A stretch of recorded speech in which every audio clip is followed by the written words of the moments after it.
Anytime I think of Tessa, I think happy thoughts. I remember her laugh. I remember her in her dreams. First time she got on a surfboard and stood up.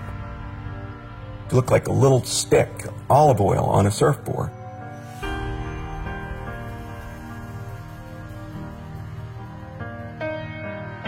You know, she's surfing in heaven. You know, she is. She's on a surfboard. So, it's the worst thing that ever happens in your life, losing a child. I just grabbed from the 16 years I had with her. The guy who killed my daughter ran into her at 70 miles an hour at a stoplight, Alfredo Ramos. After the investigation, we found out that he was here illegally. If we had done what the law says after he had his first DUI, his first felony, he wouldn't have been at that time and place, and those girls would have died. This issue ties into a bigger picture, and the politicians have been slow to get it. We in Congress should wake up and listen to those who have been hurt by our failure to act. And what I've read about you, you feel like I do. I have absolutely no animosity toward any particular group of people. I don't even have animosity for the guy who killed my daughter. He went to prison for 40 years. He killed 2 young girls. I'm not so sure he would have gotten that now. The executive orders, the inability to hold people past a certain point. Sanctuary cities do not feel that they must call ICE. That is what defines a sanctuary city, that they prevent the federal government from knowing the immigration status of their people. We're not asking for anything radical. Asking for our police and sheriffs to follow the law of the land, and that's it. And if you did that, we'd avoid some of these tragic situations. Right, which happen about once a day. I didn't really get active until I got some of the information from the police, and then I went to the trial. And after that, I thought, I'm going to be an activist. I'm at least going to get the word out about what happens and the pain that it causes if we don't have fairer immigration standards. It becomes more passionate when it's your family, it's your kid. I've met with 15 or 20 legislators. I've sat into 2 congressional hearings on immigration reform, told my story. This is the cost of not fixing the system. This is the cost.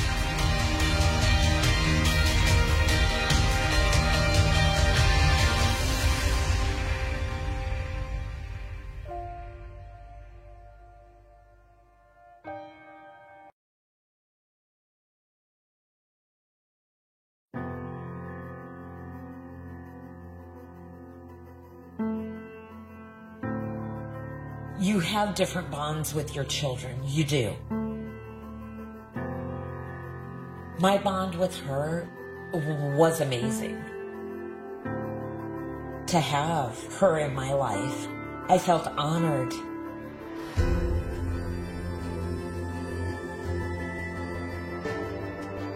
Sarah was, oh my gosh, she was athletic, loved soccer, loved learning, was great in school, had graduated on January 30th with a bachelor's in criminal investigations. She worked hard, full-time job, went to school full-time, and still managed to carry a 4.0 and time for family and friends. She was the most kind-hearted person.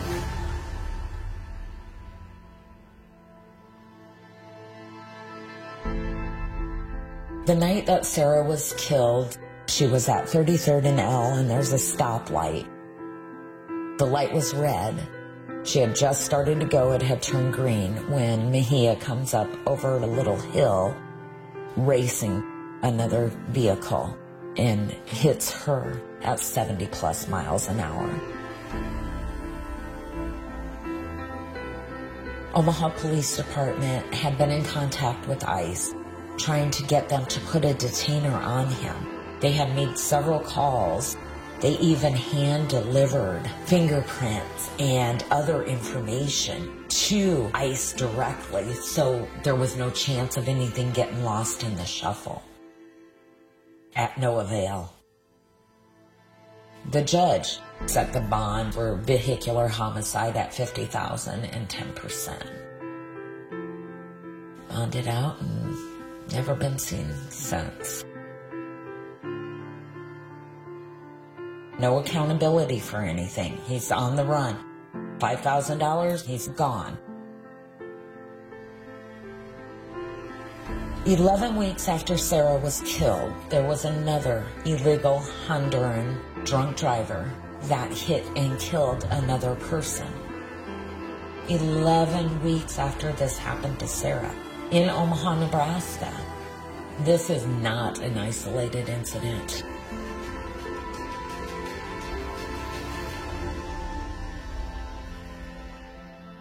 There is never a second that goes by that, oh my God, I don't have a daughter anymore.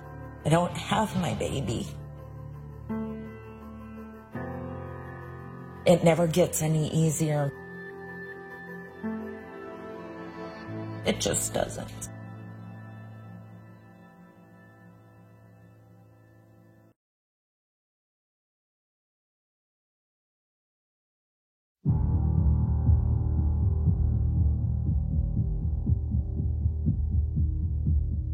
You know, most people, even adults, don't see things in life or in the world like she did.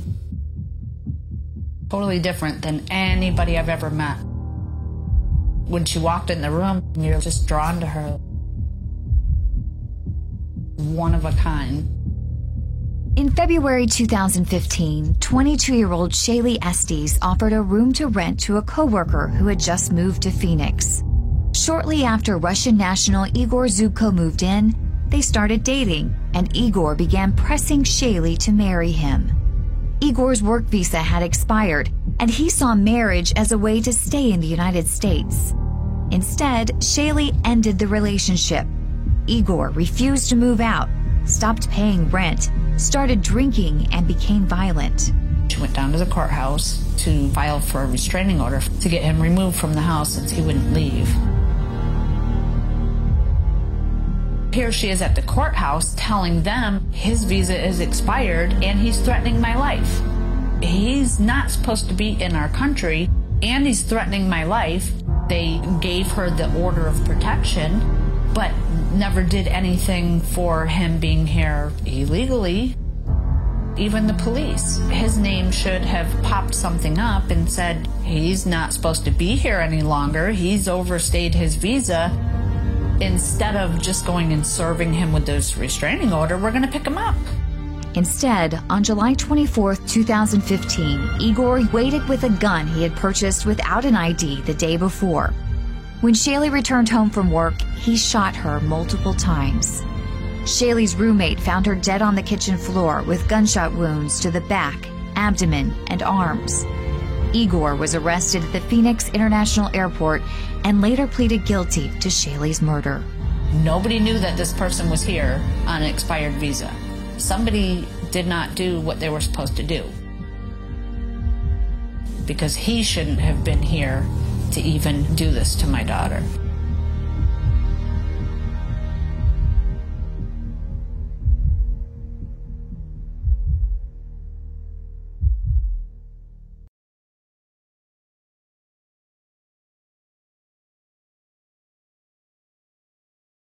Examples of serious crimes by illegal aliens. Illegal immigration is not a victimless crime. All across the country, Americans are having their lives forever changed by criminal aliens. Watch the moving stories below. Tessa Tranken's story. Tessa Tranken, 16, was killed on March 30, 2007 in Virginia Beach, Virginia.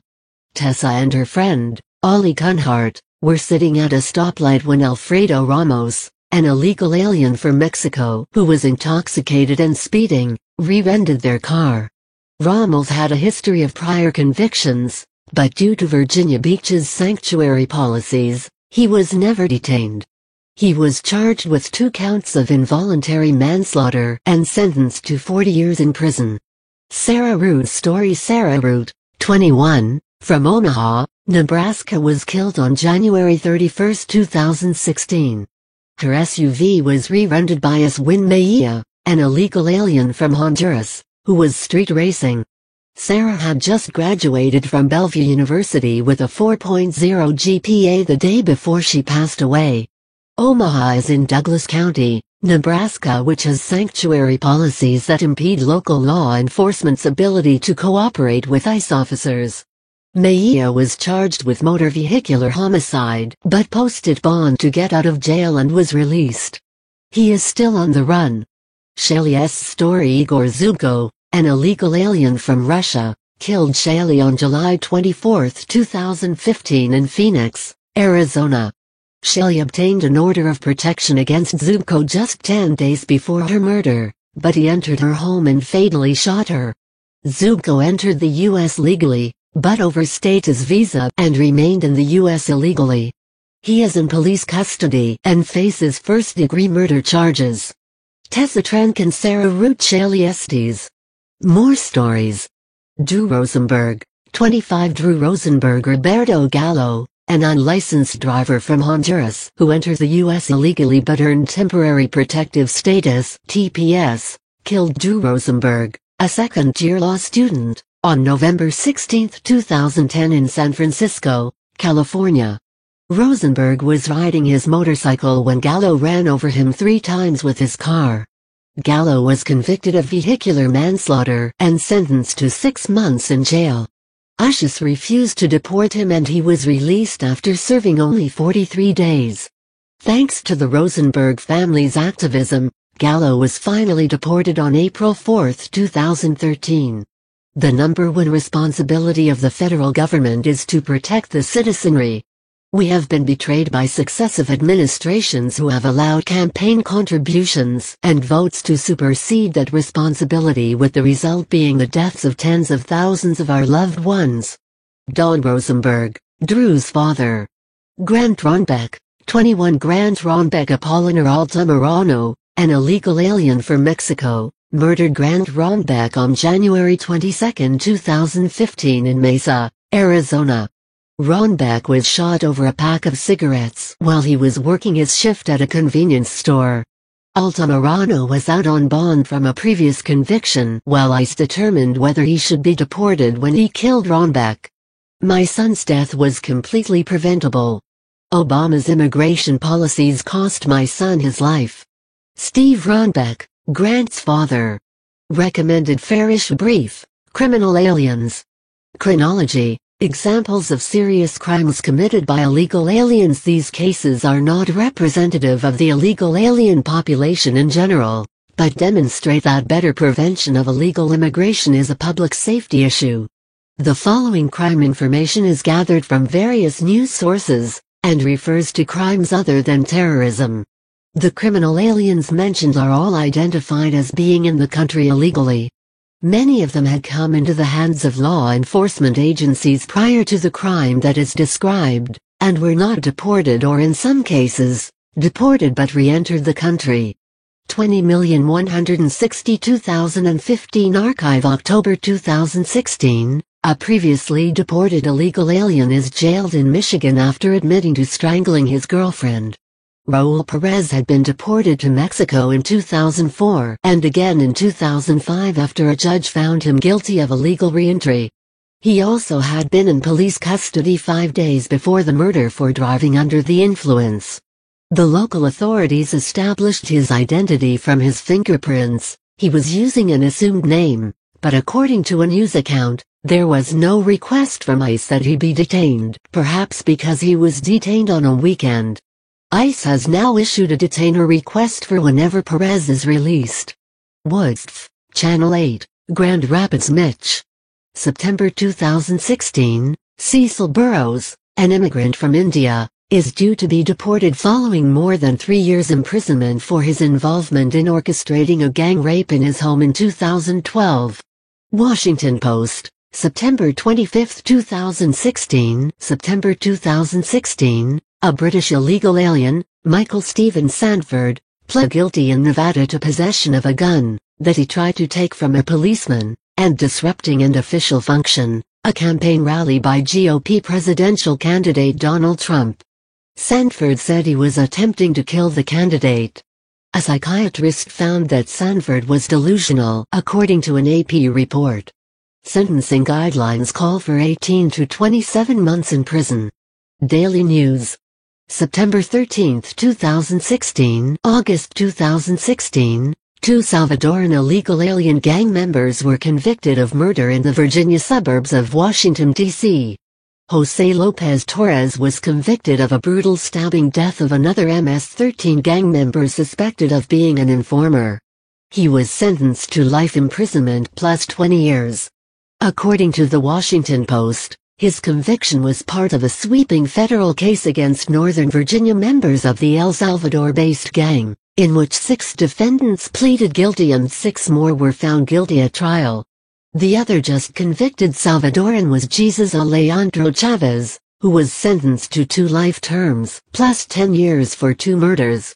Washington Post, August 11, 2016, July 2016, Mauricio Morales Caceres, an illegal alien from El Salvador, was sentenced in Montgomery County, Maryland to life in prison without parole for the stabbing death of another Salvadoran.